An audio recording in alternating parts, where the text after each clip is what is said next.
Hello viewers and welcome to another episode of Lancer Custom Werks, where I will be discussing the various mech builds you could make and play with Lancer. Hecatoncheires is inside your house. Hecatoncheires is a tiny frame for those that wants to avoid attention, capable of generating soft cover everywhere, then avoid damn near everything in soft cover. In fact, as long as you are in soft cover, you can even grapple an enemy, hide, and be an ankle biter and there's nothing they can do about it except slamming the search action button.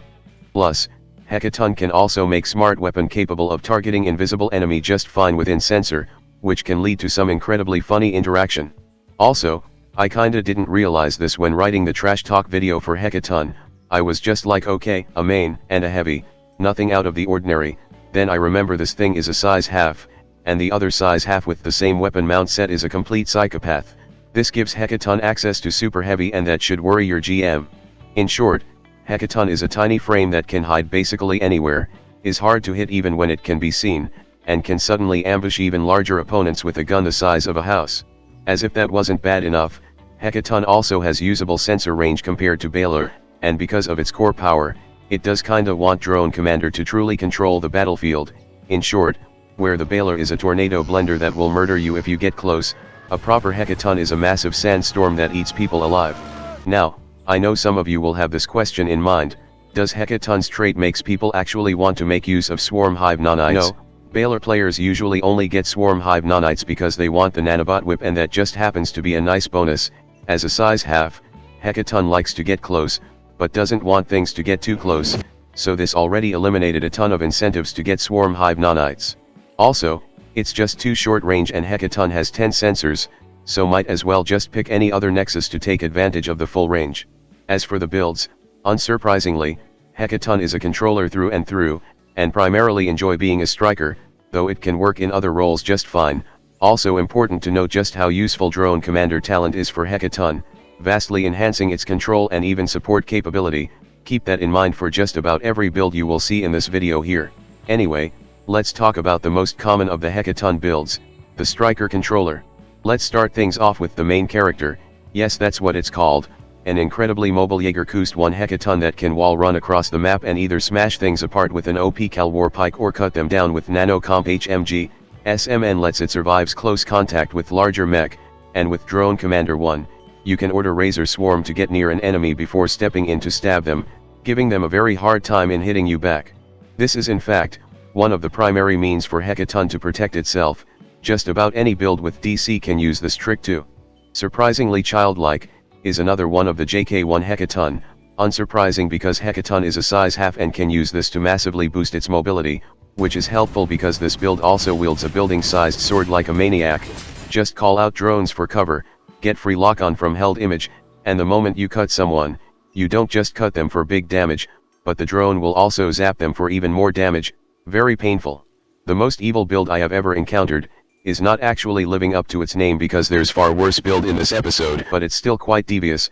You basically make sure the enemies will never move away from you by immobilizing them with Pharaoh Lance or Pinning Spire, and then turn invisible so they can do nothing about it while your allies maul at them.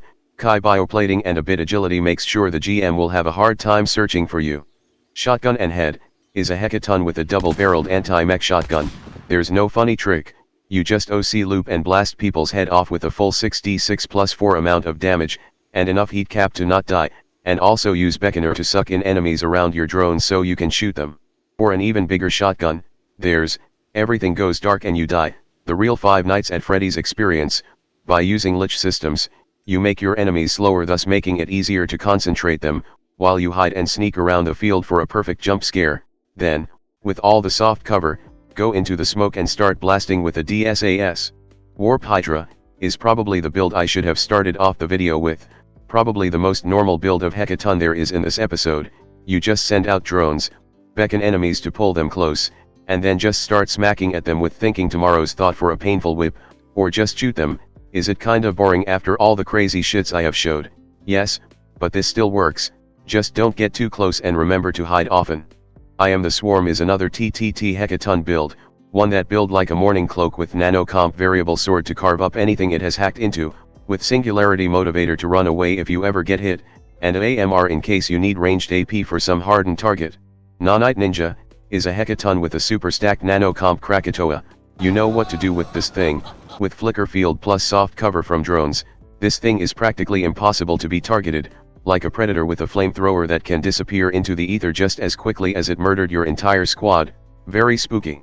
Killing Haze is a Hecaton that's all about being a murder blender and pulling people towards it, whether with mag cannon, nanobot whip, metafold carver, or mesmer charges. Frankly, that is an absurd amount of tools all dedicated to pulling people towards you, but if it works, it works. Echoes Act 3 is a Hecaton with a DD288, because of course someone's gonna do this. DD288 also generates soft cover while charged, so there's a bit of synergy here, and with speed 6, whoever you focus on must either run like hell or get smashed.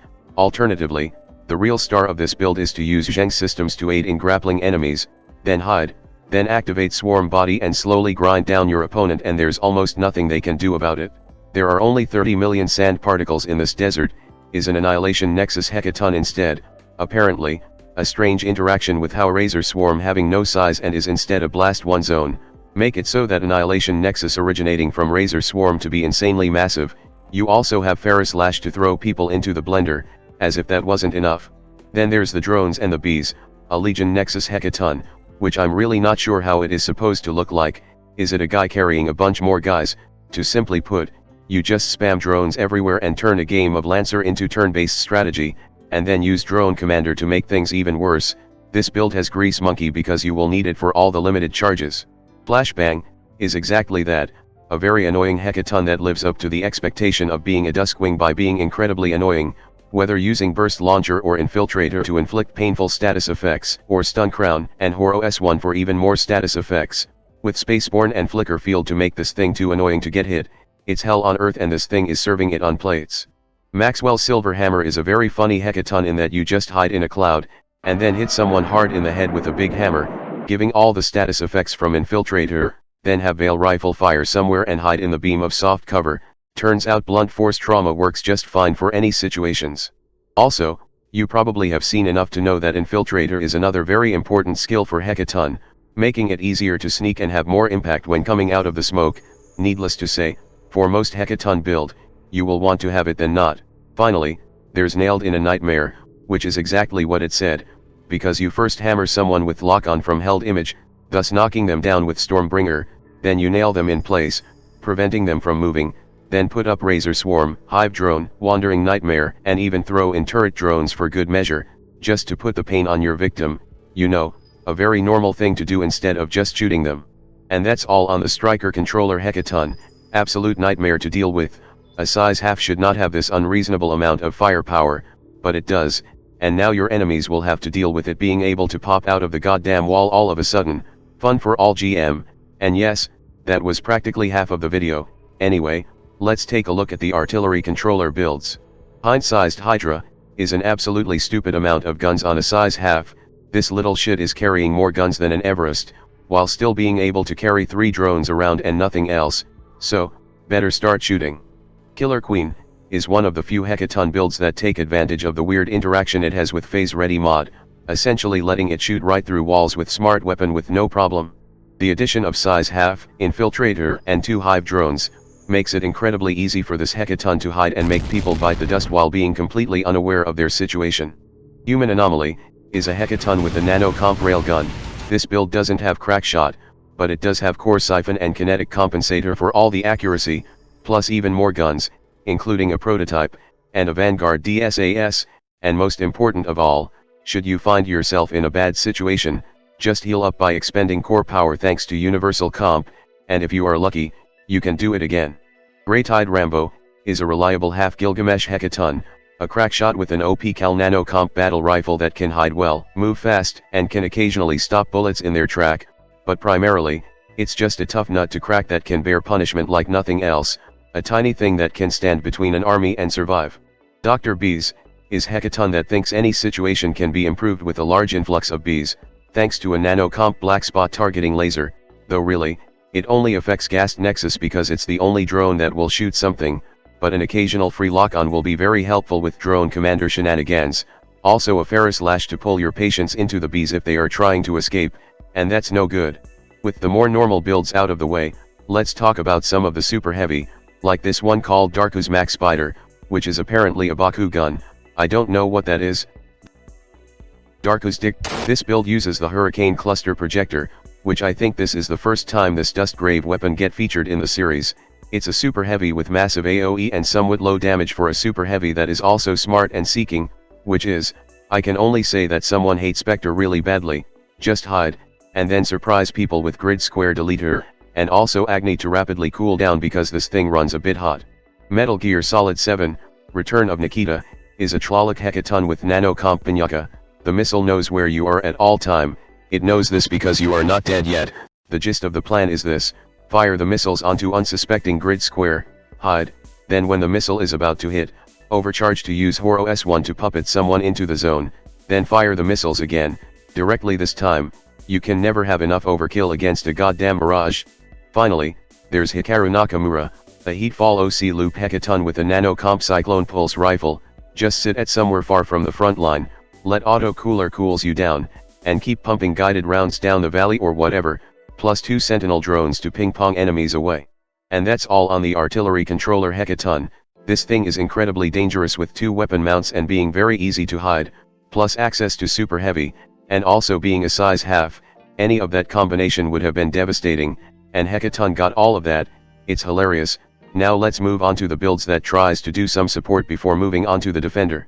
The Distortionist, Ghost, is a Hecaton all about staring at people with Lotus projectors, because while Hecaton has no problem with invisible enemies, its teammates still do. Triple drones also make it easy to burn everyone alive with core power, and gravity gun can be used to pull enemies into the Razor Swarm, thus setting up combo with Drone Commander and Hecaton's core power for even more pain. Spireback Poet is a support Hecaton with a Nanocomp Plasma Thrower, but don't look at it. What you want to look at is Orator and the 2 pinning spires, as the spires are a system that can immobilize enemies without rolling, meaning you can hide, and then glue people to the wall without them knowing where the hell you are, then use Orator to speak your enemies to their death, or just use Swarm Body, Explosive Vent, Razor Swarm, or Plasma Thrower to rip anything nearby apart. Moving on to the last 2 builds, there's Dark Lance Knight, a defender Hecaton with 2 goddamn ferrofluid lance, with monitor modules for even more lance attacks, just to immobilize more people and then send them flying next turn, 2 drones plus Drone Commander for more control, House Guard and Camus Razor to better protect your allies, and a thermal lance as backup weapon, that's also a lance. And finally, there's Getaway, which is what anyone fighting a Hecaton will be screaming half the time. The other half is just more screaming. This half Gorgon Hecaton somehow fits Scylla and monitor module in with a Nanocomp HMG. This should not work, but with an equivalent of near constant hard cover due to drones, anything is possible. And that's all 40 Hecatoncheires builds finished reviewing. This thing is insane, to say the least. Catherine really just said if Caliban is so good, why there isn't Caliban 2, and if this is the result, I'm happy to say I'm fucking terrified. You should be terrified too, of the fact that there could be a Hecaton with a Leviathan in your house right now. Anyway, the next topic for the submission of builds for Lancer Custom Werks is of course, Tajits. We just restarted the series and we are now preparing for its hiatus already. I'm gonna need a new series idea to work on soon. Anyway, that's all for now, and I will see you all next time. Hello there, if you like this video, please subscribe and click that notification bell button. If you want to see the videos early as well as further support my channel, you can join in my Patreon page, or buy me some coffee, links in the description. Anyway, have a nice day.